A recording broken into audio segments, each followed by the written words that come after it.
When it comes to the media, NFL coaches try very hard to not say anything at all. I'm certainly not going to stand here and have a 15-minute conversation about every play. You can pick 50 million things when you lose, and we lost, so you can pick any one of them. There's nothing to say. I mean, look at the scoreboard.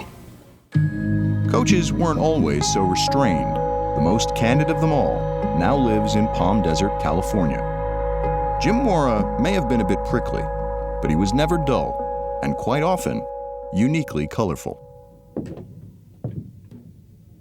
Well, what happened was that second game, we got our ass kicked. Or the second half, we just got our ass totally kicked.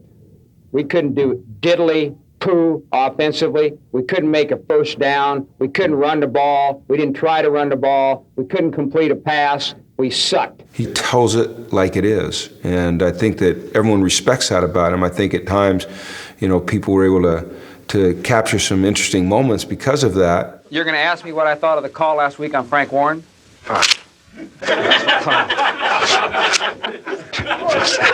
He was not afraid to share his honest thoughts with the media, and he was not going to sugarcoat anything. You don't know when it's good or bad. You really don't know, because you don't know what we're trying to do. You guys don't look at the films. You don't know what happened. You really don't know. You think you know, but you don't know, and you never will. They were playing a game where if another team won in the middle of their game, they're not playing for playoffs anymore. That makes all of this useless, essentially. I threw the word useless out there. Probably not a good use of language. We don't play useless games. Every game we play is an important game, whether it's for a playoff spot or not. Maybe that wasn't the case with you, but it is with this football team. Every game, no game is useless. So when you use a dumb term like that, a useless game, that's the most idiotic question I've ever heard when you say something like that. A useless, yeah, they're both dumb. Really? A useless game. When was a game useless? That is idiotic.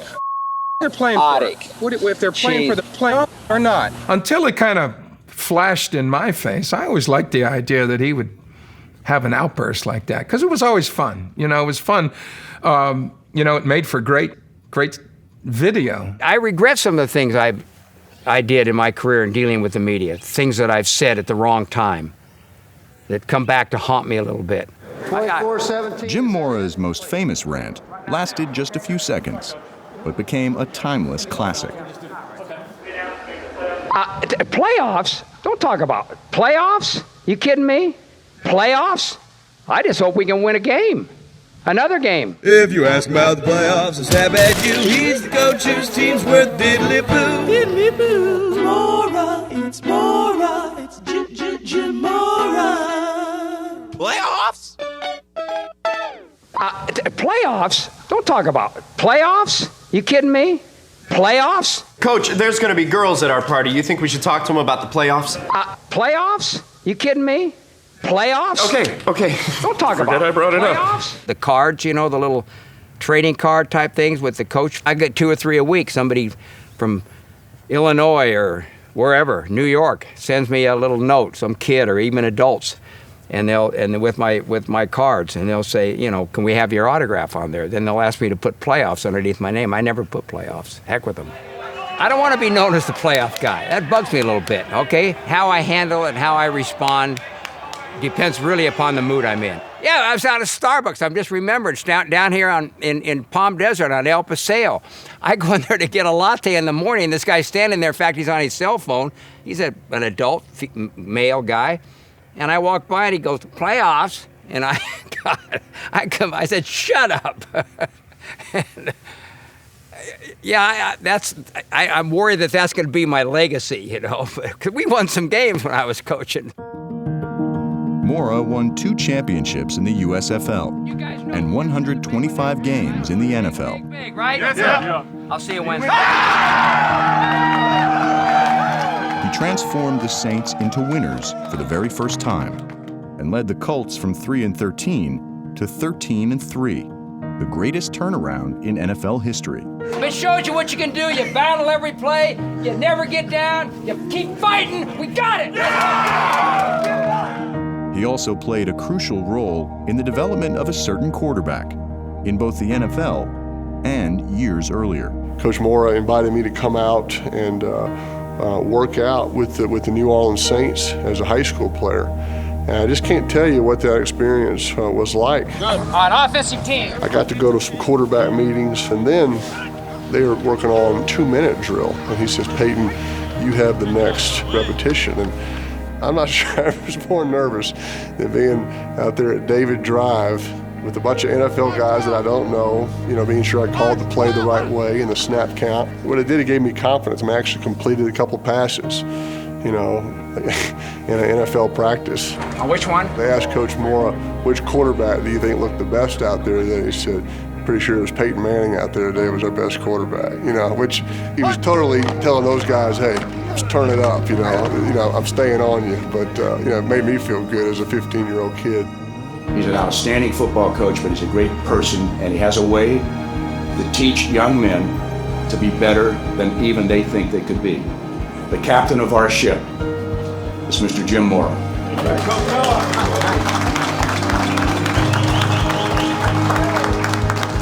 A long time ago, I learned that the way to win is to have good players. Woo!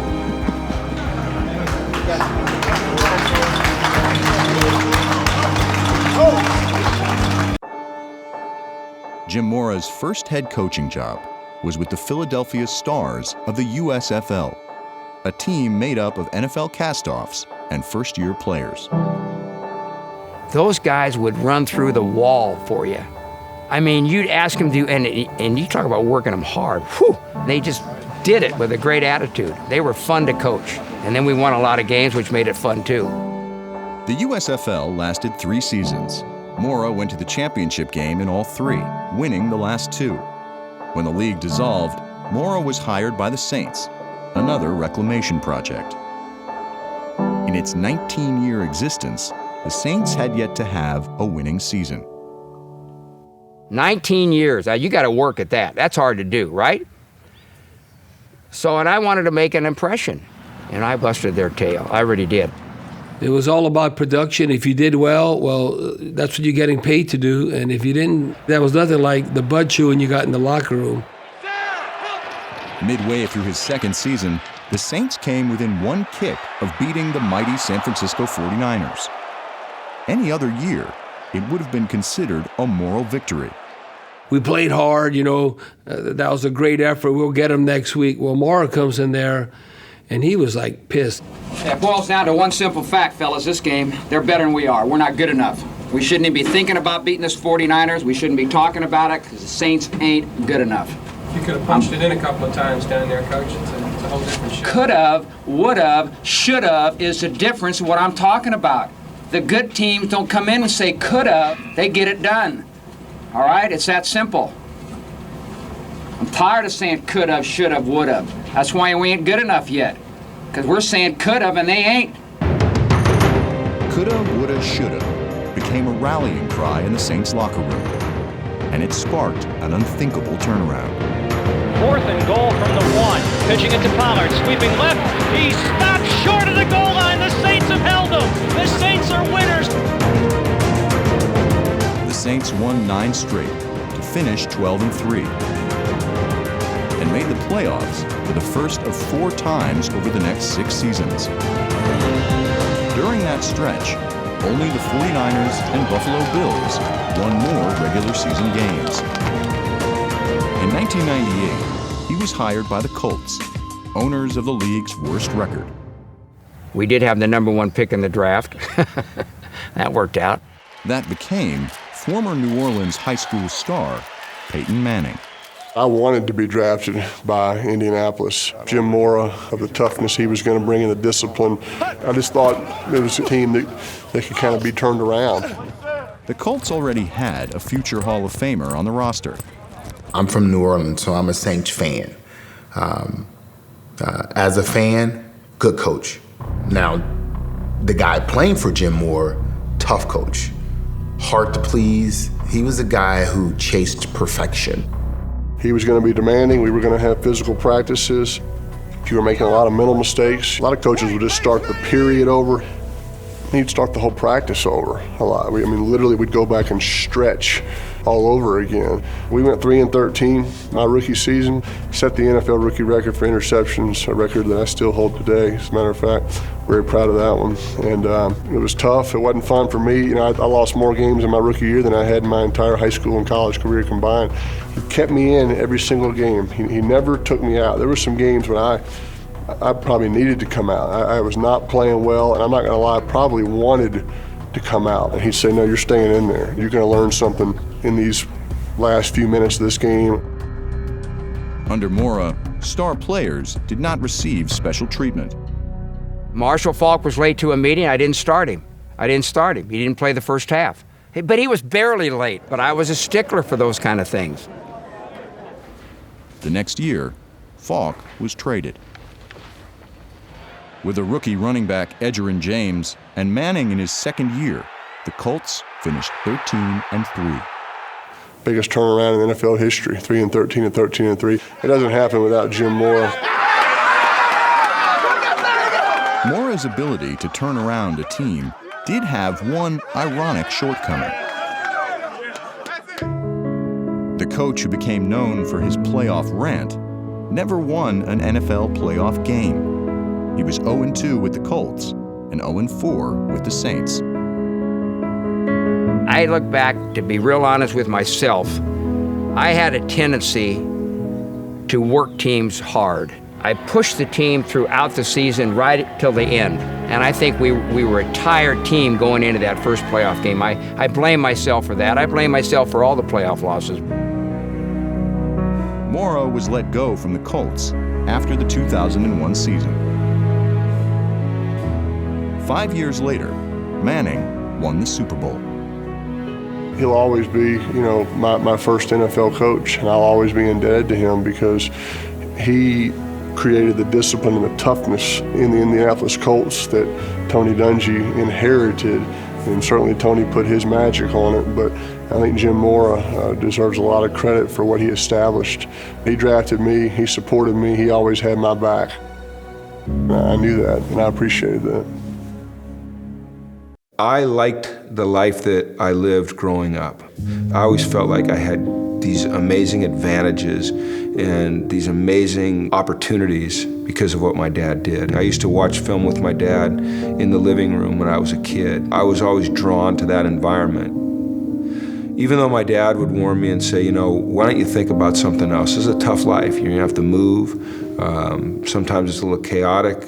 I just was drawn to football, to coaching. Jim Mora was the coach at UCLA. He got his start 30 years ago with the San Diego Chargers. In 1992, he was hired by his dad to be the Saints' assistant defensive backs coach. He saw firsthand what kind of toll coaching can take. After a great deal of thought, I have decided to resign today as head coach of the New Orleans Saints. I quit halfway through the season. Thank you very much. I'm not going to answer any questions. I was an emotional wreck, a total emotional wreck. I'm not making excuses. I should have stuck it out, but I didn't. And I asked myself a lot, if I had to do it over again, would I do the same thing? I don't know. My only memory from that day, just watching him drive away, just feeling a mixed range of emotions. Are you going home? Are you going home? Your dad had just made really, you know, kind of a life-altering decision that some people were going to view in a negative sense, but also realizing it was something that, you know, I thought he needed to do for his own health. Drive on that, drive on it, drive on it, drive on it! Jim Mora, the son, left New Orleans for San Francisco. By 2001, he was the team's defensive coordinator. In Week 11, he faced the Colts, coached by his dad. Pass is picked off. That one got away from him. Peyton Manning had one of the worst games of his career. The 49ers won in a rout. It was really a difficult day on me emotionally. Your defense, the defense you're responsible for as the defensive coordinator, is just doing a tremendous job against a great player like Peyton Manning. You're elated, But to look across the field and see your father standing there dejected, I mean, you talk about a conflict. I mean, there was a serious conflict. Look at Youngmore, he's not exactly sure how you're supposed to feel. My dad really was just, he was not present in that moment with me. His mind was elsewhere. To walking in the locker room and Steve Mariucci giving me a game ball that I left in the locker. I did not want that game ball. The last thing I wanted was a game ball for beating my dad. To, getting on the bus and hearing the reports of him, having the emotional press conference that he had. It was a tough few hours there. Well, I'll start off by saying this. Do not blame that game on the defense, okay? That press conference is when Mora delivered his playoff rant. But at the time, what he said before caused the bigger stir. Much less an NFL team. You can't turn the ball over 5 times like that. Holy crap. I don't know who the hell we think we are when we do something like that. Unbelievable. 5 turnovers. One of them, we've thrown 4 interceptions for touchdowns this year. That might be an NFL record. Hell, we still got 6 games to five. We still got 6 games to play. No telling what might happen. He makes this comment, but then it just gets so blown up. It gets getting replayed. I mean, it's absolutely pitiful to perform like that. Pitiful. I was kind of tired of talking about it, and then if I just would never have been asked about it again, I would have been fine. It's like that 5th time they ask you, you sort of, you burst. The coach wants to correct me and yell at me. I have absolutely no problem with that. I can take it. I have thick skin. That's not fun as a leader now, to be called out in front of the whole country, where that press conference is going to be replayed over and over and over again from the whole country. That bothers me. It really does. I tell you, the ironic thing about this whole thing is that I'm playing for his job. I want him to be the head coach here. I shouldn't have said what I said. I blamed him a little bit. He threw a few interceptions, and it was a bad decision on my part to do that. I felt terrible about it. He and I cleared the air the very next day. It was like, I think it was a Wednesday when I kind of made my response in my comments, and then Thursday we cleared the air, and there was, it was not an issue. It was stupid by me, stupid, and I regret it to this day. The 2001 Colts did not recover. They lost 7 of their final 9 games.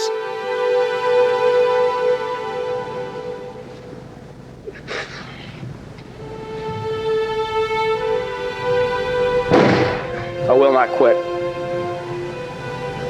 I want to coach here.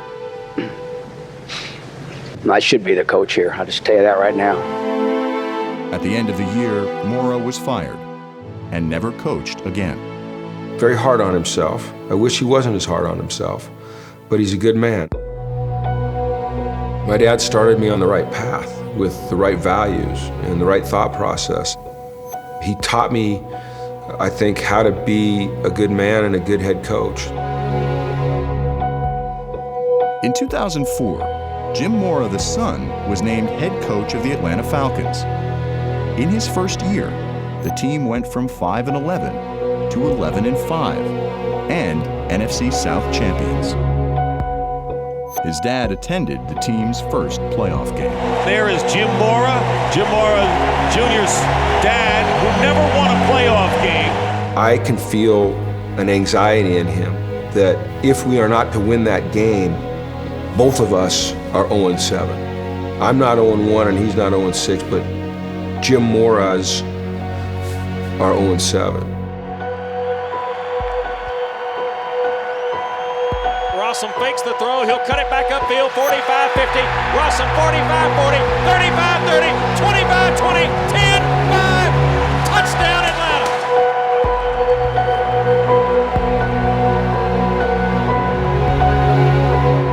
One of the greatest moments for me, I get chills talking about it, was I grabbed the game ball from the last snap.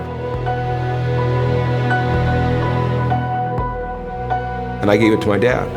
And I said, this is for us, this is for you. That meant a lot to me to be able to do that for him.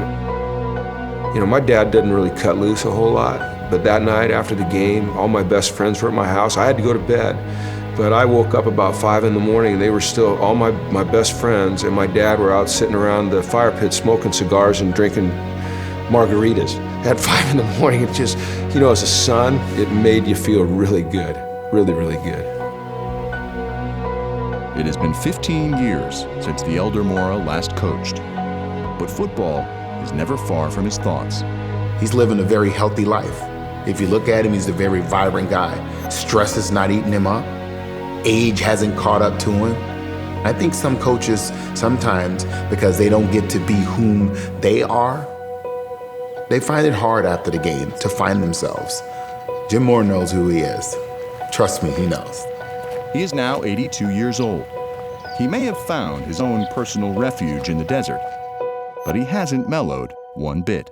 Dare I say, Coach, it's September. The Saints are 0-3, but is the season over? No, the season. God, I hate to hear that. I hate to hear that. 13 more games to play, and you're saying the season's over? Unbelievable. I'm just saying. Unbelievable.